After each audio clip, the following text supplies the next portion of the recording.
مقدمہ اس وقت سیاستدان کے خلاف دائر ہوتا ہے جب وہ اسٹیبلشمنٹ کے خلاف آواز اٹھاتا ہے. تو پھر بسم اللہ الرحمن الرحیم. کیسے ہیں آپ؟ اللہ کرے جہاں رہیں خوش و خرم رہیں اور شاد و آباد رہیں.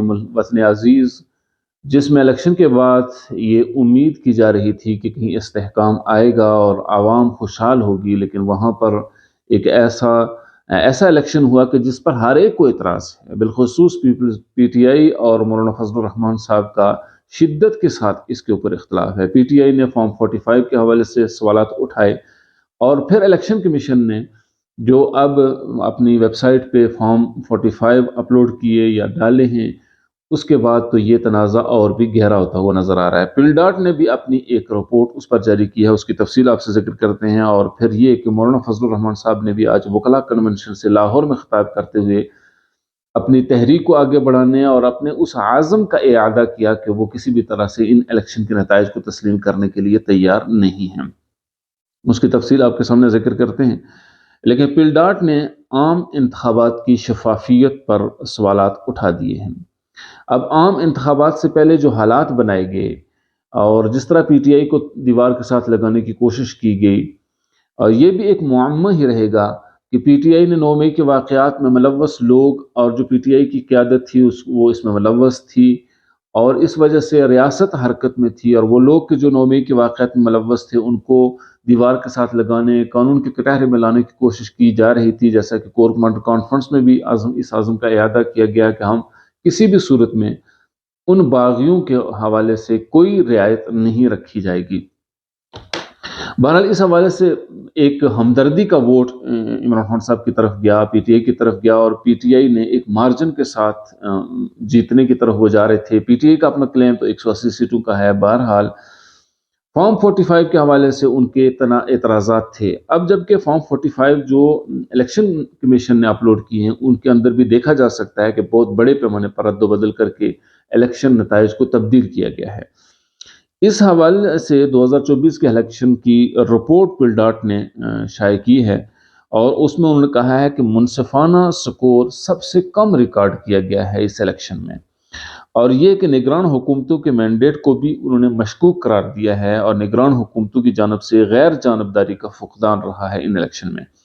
کے پی کے اور بلوچستان میں امن عامہ کی صورتحال خراب رہی، اور یہی مولانا صاحب کا بھی کلیم ہے کہ ان علاقوں میں جہاں مولانا صاحب کا ووٹ بینک تھا وہاں پر ان کی جماعت کو دبایا گیا، ڈرایا گیا، دھمکایا گیا، اور بہت سے حملے کیے گئے کہ وہ الیکشن کمپین ہی نہیں کر سکے. تو ایک بڑا مینڈیٹ ان کا لے کر دیا گیا ہے پی ٹی آئی کو.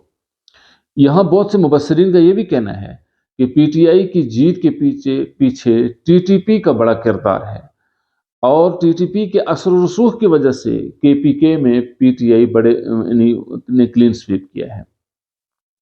اب سوال یہاں یہ بھی پیدا ہوتا ہے کہ کیا ٹی ٹی پی اتنی طاقتور ہے کہ وہ پاک آرمی کی موجودگی میں اور اسٹیبلشمنٹ کی ایک طاقتور قوت ہونے کی موجودگی میں بھی ٹی ٹی پی نے اتنا اثر و رسوخ ڈالا ہے کہ وہ عمران خان صاحب کو جتوانے میں کامیاب ہوئی ہے؟ چونکہ عمران خان صاحب کا رویہ ہمیشہ ٹی ٹی پی کے ساتھ ہمدردانہ رہا ہے.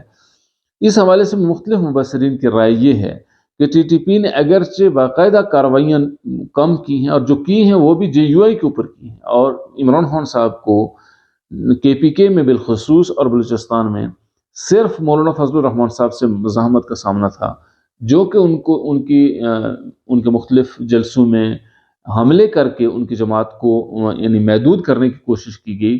اس طرح ٹی ٹی پی کا اثر بڑھتا گیا اور اس سے عمران خان صاحب کو فائدہ پہنچا. بہرحال کے پی کے اور بلوچستان میں امن عامہ کی صورتحال خراب رہی. پل ڈاٹ کا کہنا ہے موبائل اور انٹرنیٹ سروس بند ہونے سے الیکشن مینجمنٹ سسٹم بھی متاثر ہوا، اور یہ کہ موبائل اور انٹرنیٹ سروس بند ہونے سے جو ووٹ ڈالنے والے لوگ تھے انہیں بھی مسائل اور پریشانیاں تھیں، اور اس سے ووٹ ڈالنے کی ریشو پر بھی اس کا فرق پڑا. نتائج کے اعلان میں تاخیر نے الیکشن کی شفافیت کے حوالے سے سنگین نتائج اٹھائے ہیں، اور اس طرح فارم 45 اور فارم 47 کے درمیان جو فرق ہے اس سے وہ خدشات مزید بڑھ چکے ہیں.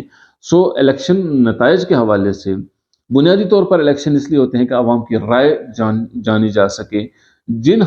جب عوام کی رائے کے اوپر ایک ایسی طاقت اور قوت اثر انداز ہو کہ جو عوام کی رائے کو بالکل تبدیل کر دے، تو اس میں یہ کام کسی جمہوری ملک میں نہیں ہو سکتا، اور یہ بھی نہیں کہا جا سکتا کہ یہ حکومت عوام کی حکومت ہے، کیونکہ ایسی حکومت ناجائز حکومت کہلاتی ہے کسی بھی جمہوری معاشرے میں کہ جس میں عوام کی رائے شامل نہ ہو۔ 2018 کا الیکشن ہو یا 2024 کا الیکشن ہو، یہ دونوں کی دونوں حکومتیں اس اعتبار سے ناجائز کہلاتی ہیں کہ جب ان میں عوام کی رائے شامل نہ ہو اور عوام کی رائے کو پھیر دیا گیا ہو، گڑبڑ کر کے اس کو متاثر کیا گیا ہو۔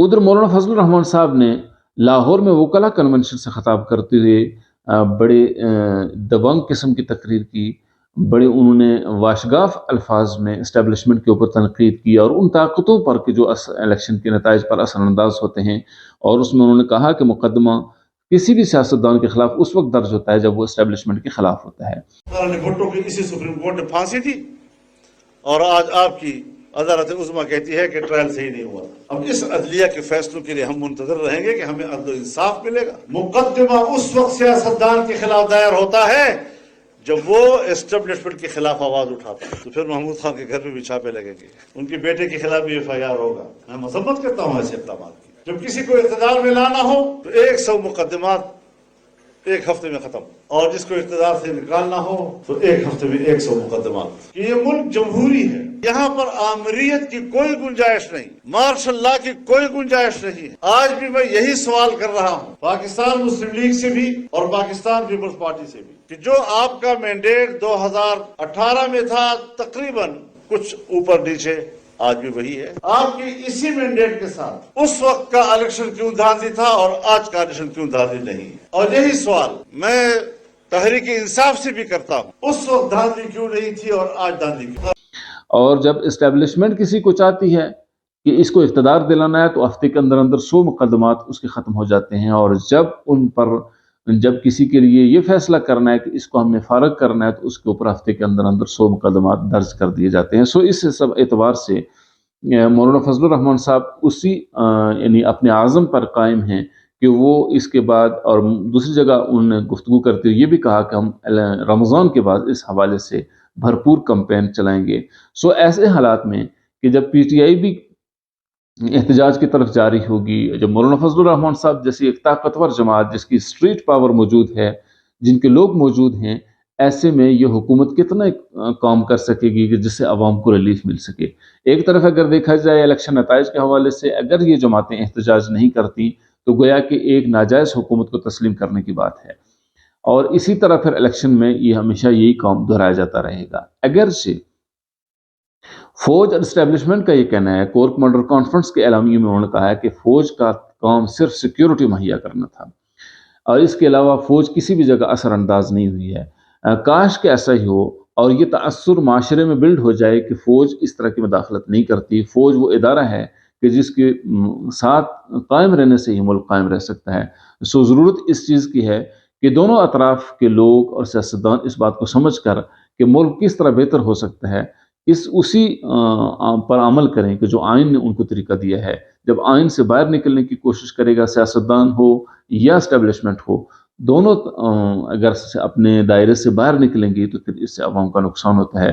عوام اس وقت کسی بھی صورت میں مزید کسی بڑے دھماکے، مزید کسی بڑے خدشے اور خطرے کی متحمل بالکل نہیں ہو سکتی۔